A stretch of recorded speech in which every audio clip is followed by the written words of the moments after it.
Posisi Investasi Internasional atau PII Indonesia mencatat kewajiban neto sebesar 264,1 miliar dolar AS atau sekitar 23,8% dari produk domestik bruto pada kuartal 2 tahun ini. Posisi ini menurun 1,27% dari pencapaian pada kuartal 1. Kepala Departemen Komunikasi Bank Indonesia, Erwin Haryono, mengatakan terjadi peningkatan nilai kewajiban finansial luar negeri yang lebih rendah dari aset finansial luar negeri. Hal ini karena harga saham di pasar modal domestik agak lesu dalam beberapa bulan terakhir. Meski begitu, tetap ada dukungan dari peningkatan aliran modal asing yang masuk ke dalam negeri, baik dalam bentuk investasi langsung maupun portofolio. Hal ini terjadi karena investor masih memiliki persepsi positif terhadap prospek pemulihan ekonomi domestik.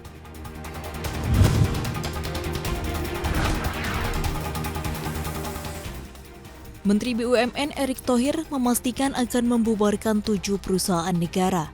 Perusahaan plat merah yang dimaksud mulai dari Merpati Nusantara Airlines, Industri Gelas Istaka Karya, Kertas Kraft Aceh, Industri Sandang Nusantara, Pembiayaan Armada Niaga Nasional, dan Kertas Leses.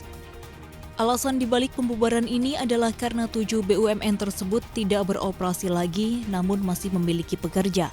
Status yang tidak jelas membuat nasib pekerja pun terkatung-katung.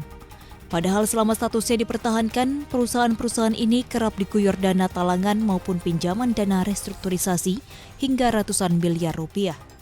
Meski begitu, belum ada kejelasan tanggal pembubaran masing-masing perusahaan dan bagaimana penyelesaian hak-hak karyawan.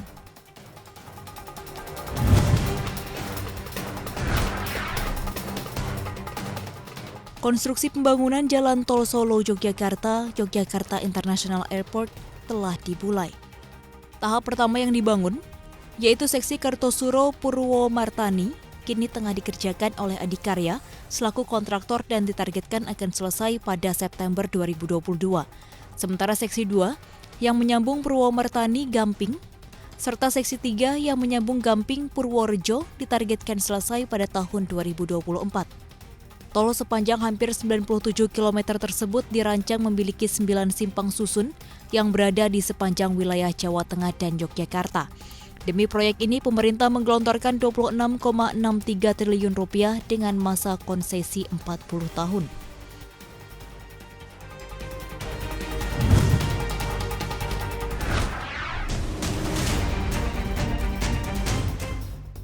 Lembaga pemeriksaan Fitch Ratings memangkas perkiraan pertumbuhan ekonomi Cina tahun ini dari sebelumnya 8,4% menjadi 8,1%.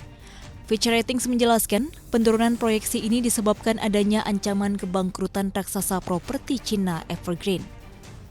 Fitch menambahkan, jatuhnya perusahaan properti tersebut juga merupakan imbas dari pengetatan peraturan oleh pihak berwenang yang ingin mengendalikan lonjakan harga dan pinjaman perusahaan yang berlebihan.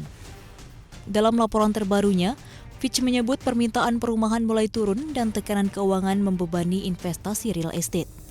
Melemahnya sektor properti berdampak pada PDB Cina karena investasi residensial menyumbang sekitar 10% dari PDB.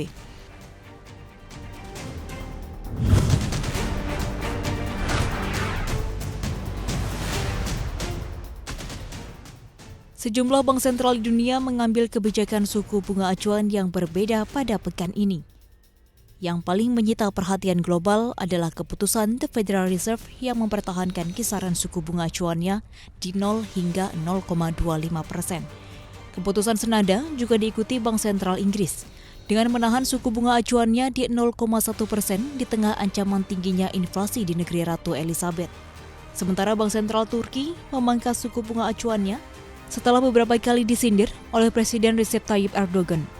Bunga acuan di Turki dipangkas dari 19% menjadi 18%. Lain halnya dengan Bank Sentral Norwegia yang justru menaikkan suku bunga acuannya ke level 0,25%. Ini menjadikan Norwegia sebagai negara pertama di kelompok G10 yang memperketat kebijakan moneternya semenjak pandemi terjadi.